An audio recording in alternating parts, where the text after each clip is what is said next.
Hello friends, welcome back to my channel PG nursing centre. I am Priyamvada Gauri. इस channel पर आपको nursing से related सारी जानकारी मिलेगी। Don't forget like share and subscribe. Friends, आज का हमारा टॉपिक है पैनक्रियाज। फ्रेंड्स, हम डाइजेस्टिव ग्लैंड्स पढ़ रहे थे। लास्ट वीडियो में हमने लीवर के बारे में डिस्कस किया था और आज हम पढ़ेंगे पैनक्रियाज के बारे में। इसमें हम मेनली देखेंगे कि पैनक्रियाज क्या होता है, इसके फंक्शंस क्या क्या है और इसकी अनाटॉमी क्या होती है। इन्हीं सब के बारे में डिटेल में डिस्कस करेंगे। चलिए स्टार्ट करते हैं। फर्स्ट फ्रेंड्स, समझते हैं कि पैनक्रियाज जो है वह कहाँ पर लोकेटेड होता है। Present in the mid line of the duodenum. जो पैनक्रियाज है वो जो डुडनम होता है उसके मिड लाइन में सिचुएटेड होता है। ओके, वेट जो होता है इसका 70 से 80 ग्राम का होता है। Heterocrine by nature. Friends, heterocrine का मतलब होता है जो भी चीज़ exocrine and endocrine both type की होती है, मतलब बोथ टाइप की ग्लैंड का नेचर परफॉर्म करती है, उसको हेटेरोक्राइन कहते हैं। ओके, जैसे देखिए, जो हमारी एंडोक्राइन ग्लैंड्स होती हैं वो हार्मोन्स को सिक्रेट करती हैं और जो एक्सोक्राइन होती हैं और वो जो भी अपना सिक्रेशन होता है उसको डक्ट के थ्रू भेजती हैं, और जो एंडोक्राइन होती हैं वो जो हार्मोन्स का सिक्रेशन करती हैं वो डायरेक्ट ब्लड में ही दे देती है। ठीक है, तो जो पैनक्रियाज है वो दोनों टाइप की है। ये हार्मोन्स का भी सिक्रेशन करती है और पैनक्रियाटिक जूस को भी सिक्रेट करती है, तो इसीलिए इसको हेटेरोक्राइन बोला गया है। अब एक बात ये देख लीजिए, तो 99% है वो एक्सोक्राइन नेचर की है और जो 1% है वो एंडोक्राइन नेचर की है। एक्सोक्राइन से ये पैनक्रियाटिक जूस को सिक्रेट करती है और जो एंडोक्राइन है वहाँ से हार्मोन्स को सिक्रेट करती है, मतलब कि हार्मोन्स का केवल 1% ही सिक्रेशन करती है। और फ्रेंड्स, इतना ही बहुत है क्योंकि 1% हार्मोन्स भी बहुत ज़्यादा रोल प्ले करते हैं हमारे बॉडी में। ओके, ये 1% ही पूरा काम तमाम कर देते हैं।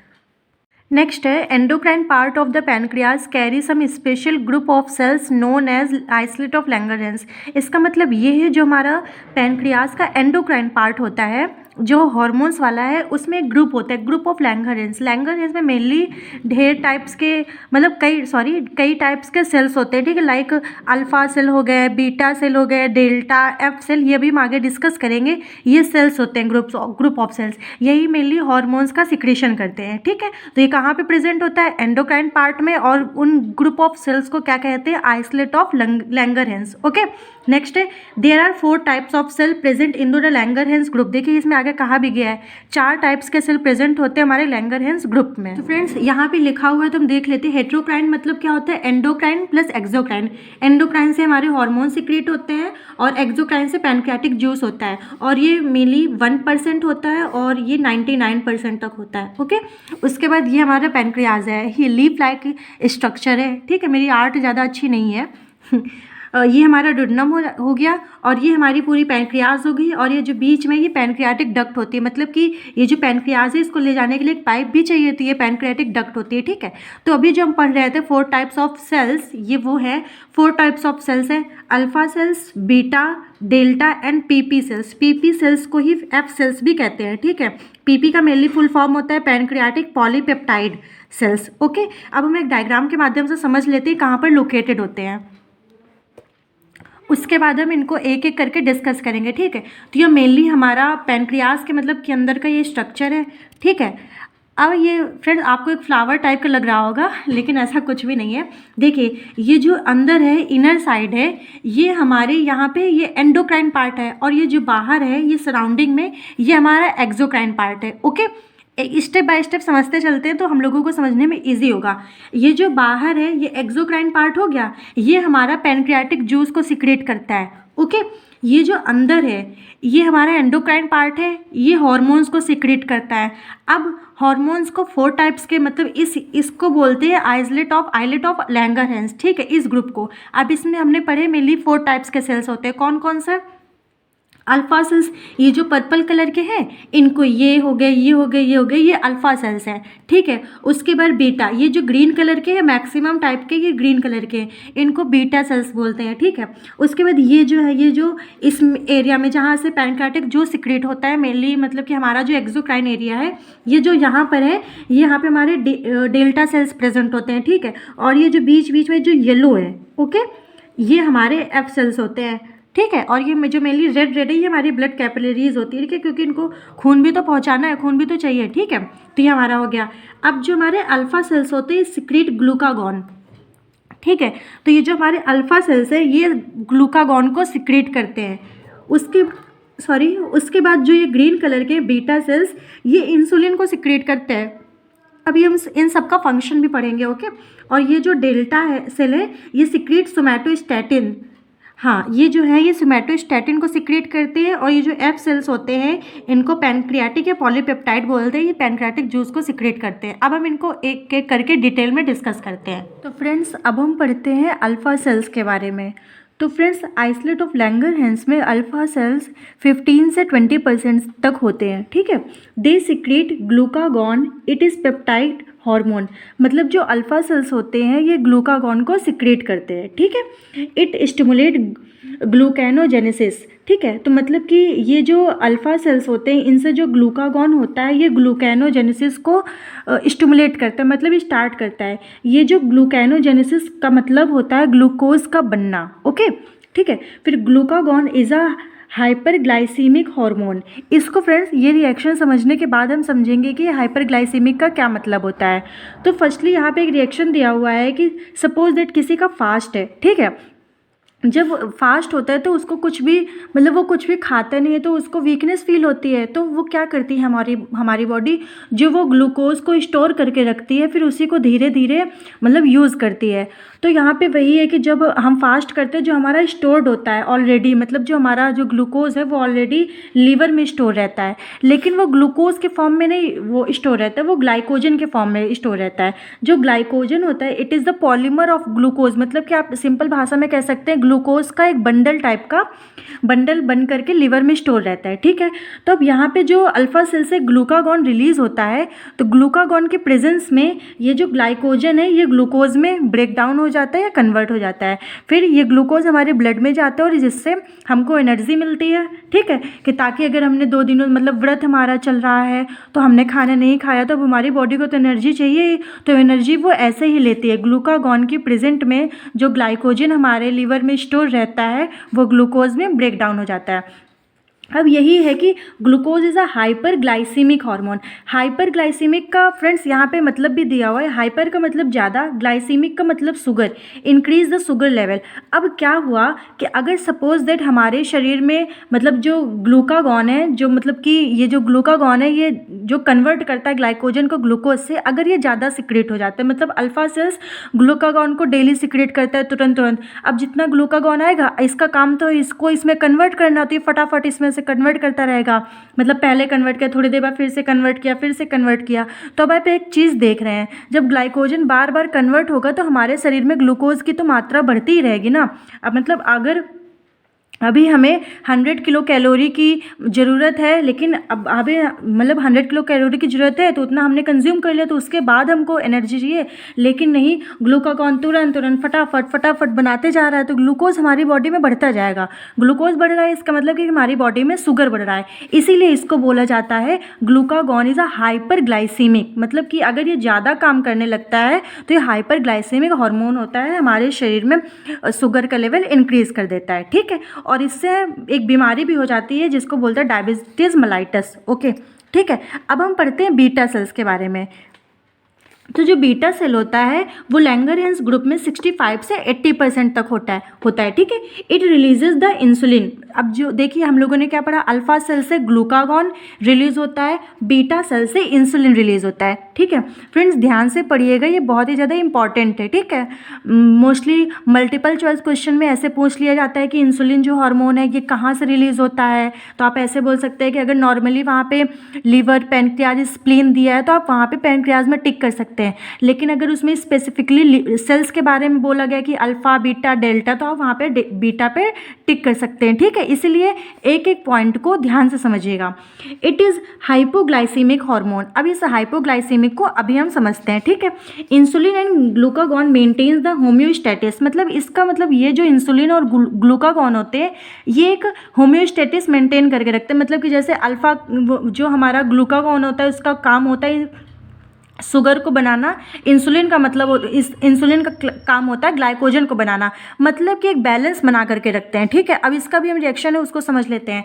देखिए अब हमारे शरीर में जब ग्लूकोज है तो अब ग्लूकोज सपोज दैट हमने आज 4 रोटियां खा ली, ठीक है। अब 4 रोटियां खा ली तो हमको मतलब ज़्यादा कार्बोहाइड्रेट मिला, ज़्यादा एनर्जी मिली, तो जो इंसुलिन होता है ये क्या करता है, उसी ग्लूकोज को वो ग्लाइकोजन में कन्वर्ट कर देता है ताकि स्टोर है। अगर हमें आज के ज़्यादा काम नहीं करना है, हमने खा लिया, अब हम बैठे हैं, लेकिन हमने 4 रोटी खा ली, तो अब हमारी एनर्जी तो बची हुई है ना, वो एनर्जी वेस्ट ना हो, इसीलिए जो इंसुलिन होता है उसको ग्लाइकोजन में कन्वर्ट करके लीवर में स्टोर कर देता है। ठीक है, तो यहीं पे रिएक्शन है ग्लूकोज बीटा, जब ग्लूकोज ज़्यादा हो जाता है तो बीटा सेल्स एक्टिवेट होते हैं जिससे इंसुलिन रिलीज होता है। जो इंसुलिन होता है वो ग्लूकोज को स्टोर कर देता है लीवर में, और किस फॉर्म में स्टोर करता है? ग्लाइकोजन में। तो अब आपने एक चीज़ देखी, जो ग्लूकागॉन है उसका काम है ग्लाइकोजन से ग्लूकोज में कन्वर्ट करना, और जो इंसुलिन है उसका काम है ग्लूकोज से ग्लाइकोजन में कन्वर्ट करना, मतलब कि ये दोनों जस्ट अपोजिट हैं। तो यहाँ पर ये कि हाइपोग्लाइसीमिक का मतलब ये है कि अगर ये ज़्यादा काम, मतलब इंसुलिन ज़्यादा रिलीज होगा, ज़्यादा काम करेगा, तो ये सारा ग्लूकोज है, इस सारे ग्लूकोज को ग्लाइकोजन में कन्वर्ट कर देगा, तो हमारे शरीर में ग्लूकोज की मात्रा कम हो जाएगी। तो हाइपो का मतलब होता है कम, ग्लाइसीमिक का मतलब होता है शुगर के। अगर ये ज़्यादा रिलीज होता रहेगा तो ग्लूकोज को सारे को ग्लाइकोजन में कन्वर्ट कर देगा, तो ग्लूकोज की मात्रा कम हो जाएगी। ठीक है, अब यहाँ पे जैसे अभी हम लोगों ने डायबिटीज़ मेलाइटस पढ़ा था, ठीक है, कि देखिए ये दोनों जस्ट अपोजिट है, मतलब कि इंसुलिन ज़्यादा रिलीज हो रहा है, मतलब कि हमारा जो सारा ग्लूकोज है वो ग्लाइकोजन बन रहा है। ठीक है, तो अभी जब डायबिटीज़ मेलाइटस हो जाती है तो इसको 3P डिजीज़ भी बोलते हैं। ठीक है, डायबिटीज़ मेलाइटस को 3P डिजीज़ बोलते हैं। 3P डिजीज़ का मतलब कि P से है पॉलीडिप्सिया, मतलब मोर थर्स्ट, P का सेकंड P है पॉलीफेजिया, मतलब मोर हंगर, P का मतलब है पॉलीयूरिया, मतलब मोर यूरिन, मतलब अगर आपको ज़्यादा प्यास लगती है, ज़्यादा भूख लगती है, ज़्यादा मतलब यूरिनेशन होता है, ये सब लक्षण होते हैं डायबिटीज़ मेलाइटस के। ठीक है, अब अगर सपोज दैट किसी किसी को, जैसे आपने देखा होगा, वो इंसुलिन के इंजेक्शन लगवाते हैं, मतलब कि उनके शरीर में इंसुलिन होता ही नहीं है। तो अगर कोई ऐसा मतलब बच्चा है जिसके बचपन से ही इंसुलिन नहीं है, मतलब बचपन से ही उसके मतलब इंसुलिन वाले हार्मोन्स नहीं है, तो वो उसको मतलब कि वहाँ पर होता है IDDM, मतलब इंसुलिन डिपेंडेंट डायबिटीज़ मेलाइटस, उसको बोलते हैं, मतलब कि वो इंसुलिन पर डिपेंड है। और उसको कौन सी डिजीज़ है? डायबिटीज़ मेलाइटस, मतलब उसका जो ग्लूकोज लेवल है वो बढ़ा हुआ इसलिए। देखिए मैं यहाँ पे आपको समझा देती हूँ, कन्फ्यूज़ ना हो। जो ग्लूकागॉन होता है ये ग्लाइकोजन को ग्लूकोज में कन्वर्ट करता है। ठीक है, जो इंसुलिन होता है ये ग्लूकोज को ग्लाइकोजन में कन्वर्ट करता है। ठीक है, आप इतना समझ गए। अब ग्लूकागॉन को बोलते हैं ग्लूकोनोजेनेसिस, मतलब ग्लूकोनोजेनेसिस का मतलब ये देखिए, ग्लूकोज है तो ग्लूकोनोजेनेसिस मतलब ग्लूकोज को बनाने की प्रक्रिया को स्टार्ट करने वाला, ये स्टिमुलेट करने वाला कौन होता है? ग्लूकागॉन। अब जैसे मैंने यहाँ पे अभी सेकंड स्टेज पढ़ी थी, मतलब हम लोगों का सेकंड पॉइंट था, वो इंसुलिन में इट स्टिमुलेट ग्लाइकोजेनेसिस का मतलब है कि यहाँ पे जो इंसुलिन है ये ग्लूकोज से ग्लाइकोजन, ये स्टिमुलेट करता है ग्लाइकोजेनेसिस, मतलब जेनेसिस का मतलब होता है बनाना, और ग्लूको है तो ग्लूकोजन, मतलब ग्लूकोज, और ग्लाइको है तो ग्लाइकोजन। ठीक है, जो ग्लूकागॉन होता है ये ग्लूकोनोजेनेसिस को स्टिमुलेट करता है, और जो इंसुलिन होता है वो ग्लाइकोजेनेसिस को स्टिमुलेट करता है। ठीक है, यहाँ पे कंफ्यूज मत होइएगा, क्योंकि ये तीनों चीज़ें एक ही मतलब सिमिलर होती है, तो यहाँ पे बहुत ज़्यादा स्टूडेंट्स कंफ्यूज हो जाते हैं। ठीक है, अब एक चीज़ और, जैसे हम लोगों ने हाइपर ग्लाइसीमिक और हाइपोग्लाइसीमिक पढ़ा, देखिए ये जो ग्लूकागॉन है ये हाइपर ग्लाइसीमिक है। हाइपर ग्लाइसीमिक का मतलब अगर ये काम करता है तो शरीर में ग्लूकोज का लेवल बढ़ता है, मतलब हाइपर मतलब ज़्यादा, ग्लाइसीमिक का मतलब ग्लूकोज।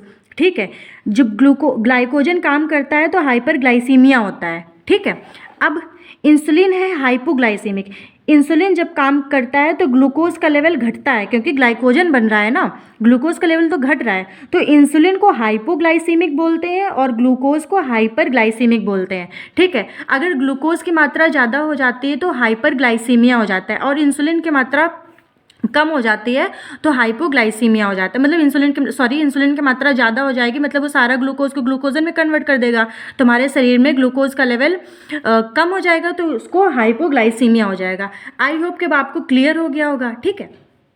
अब यहाँ पे एक चीज़ मतलब पॉइंट है कि अगर देखिए किसी को ना, आपने देखा होगा किसी को शुगर की बीमारी होती है तो वो इंसुलिन के इंजेक्शन लगवाते हैं, ठीक है, क्योंकि शुगर की बीमारी है, मतलब कि उनके शरीर में शुगर ज़्यादा है। अब उनके शरीर में शुगर ज़्यादा है तो शुगर को ग्लाइकोज मतलब कि ग्लूकोज ज़्यादा है, तो ग्लूकोज को जो कन्वर्ट करता है ग्लाइकोजन में वो है ही नहीं, मतलब कि उनके शरीर में ये होता ही नहीं है, इसीलिए वो इंसुलिन के इंजेक्शन लगवाते हैं, ठीक है। तो इसीलिए बोलते हैं जो डायबिटीज़ वाले होते हैं वो मेनली इंसुलिन के इंजेक्शन लगवाया करते हैं, तो यहाँ पे मतलब इसीलिए लगवाते हैं क्योंकि उनके शरीर में ग्लूकोज की मात्रा ज़्यादा है और उसको हमको ग्लाइकोजन में कन्वर्ट करना है। अब कन्वर्ट जो करता है वो इंसान तो है ही नहीं, वो छुट्टी पर है, तो इसीलिए इंसुलिन के इंजेक्शन को लगवाते हैं, जिससे उनका रिएक्शन फिर से चालू हो जाता है और शरीर में मेंटेन हो जाता है। नेक्स्ट है delta cells. Delta cell Langerhans group में 3 से 10% तक होते हैं, ठीक है।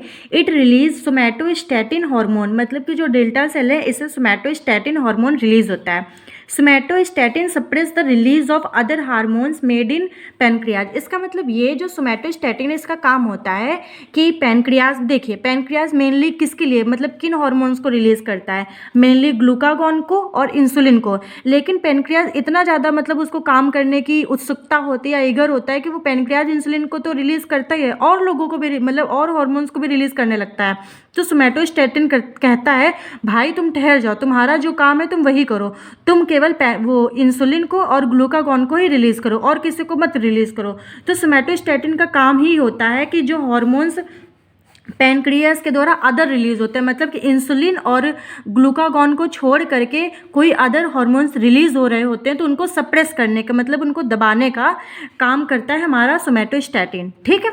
अब नेक्स्ट आ जाते हैं हम पीपी सेल्स। पीपी सेल या एफ सेल्स ये होते हैं 3 से 5% तक, ठीक है, ये सबसे कम मात्रा में होते हैं। It is known as pancreatic polypeptide cell, इनको मतलब पैनक्रियाटिक पॉलीपेप्टाइड सेल भी बोलते हैं। It regulates the both endocrine and exocrine part of pancreatic secretion, मतलब कि जो ये पैनक्रियाटिक पॉलीपेप्टाइड सेल होते हैं ये जो एंडोक्राइन पार्ट है और जो एक्सोक्राइन पार्ट है उसके जो सिक्रीशन है उसको रेगुलेट करते हैं। मतलब कोई स्टार्ट करने वाला भी तो होना चाहिए कि हाँ अब तुमको इंसुलिन रिलीज़ करना है, अब तुमको पैनक्रियाटिक जूस रिलीज़ करना है, ये बताने वाला भी तो होना चाहिए, ठीक है। तो ये वही रेगुलेट करते हैं कि कब हमको मतलब इंसुलिन की ज़रूरत है तो इंसुलिन उसे निकल रहा है और ग्लूकागॉन निकल रहा है, पैनक्रियाटिक जूस निकल रहा है, ठीक है। तो मतलब ये सब कौन रेगुलेट करता है, ये पीपी सेल रेगुलेट करते हैं, ठीक है। Hormones of pancreas will mixed into the blood supplied into the body, but for the pancreatic enzymes in pancreatic juice delivered to the duodenum through the hepatopancreatic duct, also known as duct of Wilson। ये पूरा paragraph ये लिखा हुआ है जो हमारा ये diagram है। फ्रेंड्स इस डायग्राम को आपने लीवर वाले टॉपिक में भी अच्छे से मैंने उसमें 2 बार समझाया है ताकि कोई डाउट ना हो। यहाँ पे मैं दोबारा रिवाइज कर रही हूँ। मेनली जो लाइंस लिखी हुई है इसका मतलब ये जो हमारा डिडनम होता है यहाँ से लीवर है, ठीक है, ये लीवर से यहाँ वो एक डक्ट आ रही है, ठीक है। उसके बाद ये हमारा पैनक्रियाज है, पैनक्रियाज से एक डक्ट आ रही है, जो ये पैनक्रियाज से यहाँ तक ये डक्ट आ रही है इसको हिपैटो पैनक्रियाटिक डक्ट बोलते हैं। देखिए ये हमारी लीवर से आ रही है, ये हमारी हिपैटिक डक्ट हो गई और ये पैनक्रियाटिक डक्ट है, ये वाली पैनक्रियाटिक डक्ट है। जब यहाँ पे ये दोनों मिल जाते हैं मतलब हिपैटिक और पैनक्रियाटिक डक्ट मिल जाती है उसको बोलते हैं हिपैटो पैनक्रियाटिक डक्ट और इसी को बोलते हैं डक्ट ऑफ विल्सन। मतलब दो नाम है इसकी, या घर का नाम है या बाहर का नाम है, हिपैटो पैनक्रियाटिक डक्ट या डक्ट ऑफ विल्सन। उस डक्ट को बोलते हैं जब हमारी पैनक्रियाज की डक्ट और लीवर की डक्ट दोनों मतलब दोनों मिलके आगे कंटिन्यूएशन फॉर्म करती हैं, ठीक है। और ये जो ओपनिंग होती है इसको बोलते हैं एम्पिला ऑफ वाटर, ठीक है। ये जो यहाँ पे ओपनिंग है इसको बोलते हैं एम्पिला ऑफ वाटर और ये हमारा डुडनम है। तो यही मेनली यहाँ पे लिखा हुआ है कि जो हिपैटोपैनक्रियाटिक डक्ट है इसका मतलब कि जो लीवर है और पैनक्रियाज की जो कंबाइंड डक्ट है उसको हिपैटोपैनक्रियाटिक डक्ट बोलते हैं और ये जानी जाती है एक और नाम से जिसको डक्ट ऑफ विल्सन बोलते हैं। ओके, आज हमने पैनक्रियाज को डिटेल में डिस्कस किया। इसमें हमने पैनक्रियाज की एनाटॉमी पढ़ी, इसकी फिजियोलॉजी पढ़ी, इसके जो 4 टाइप्स के सेल्स होते हैं, ये आइसलेट ऑफ लैंगरहैंस में 4 टाइप्स के सेल्स होते हैं, alpha beta delta F cells, इनके बारे में डिटेल में डिस्कस किया। इंसुलिन एंड ग्लूकागॉन के बारे में अच्छे से समझा। तो फ्रेंड्स अगर पैनक्रियाज से क्वेश्चन बनता है तो मेनली इन्हीं इंसुलिन बहुत ज़्यादा इंपॉर्टेंट है और ग्लूकागॉन भी बहुत ज़्यादा इंपॉर्टेंट है, तो आप इसको अच्छे से पढ़ लीजिएगा। और मेनली पैनक्रियाज में इतना इनफ है। और फ्रेंड्स, मुझे मालूम है ये वीडियो बहुत ज़्यादा लेट हो गई है फ्रेंड्स, मेरी तबीयत थोड़ी ख़राब हो गई थी, बहुत ज़्यादा तबीयत ख़राब हो गई थी, इसीलिए इतना लंबा गैप हो गया, वरना वीडियो आ जाती। बट रिकॉर्ड करने की एबल ही नहीं थे रिकॉर्ड करने के लिए, इसीलिए थोड़ा सा वीडियो लेट हो गई है, सॉरी। बट अब वीडियो रेगुलर आएगी, 2 to 3 डेज़ में वीडियो आ जाया करेगी। एंड थैंक यू फॉर आपने जो सपोर्ट दिखाया इतना, आपने ये फील नहीं होने दिया कि इतने दिनों से वीडियो नहीं आ रहे थे, आप लगातार वीडियो को देख रहे थे, प्रेज़ कर रहे थे, अप्रिशिएट कर रहे थे, उसके लिए फ्रेंड्स थैंक यू। आपका सपोर्ट ऐसे ही हमेशा बनाए रखिएगा, उसके लिए भी थैंक यू सो मच।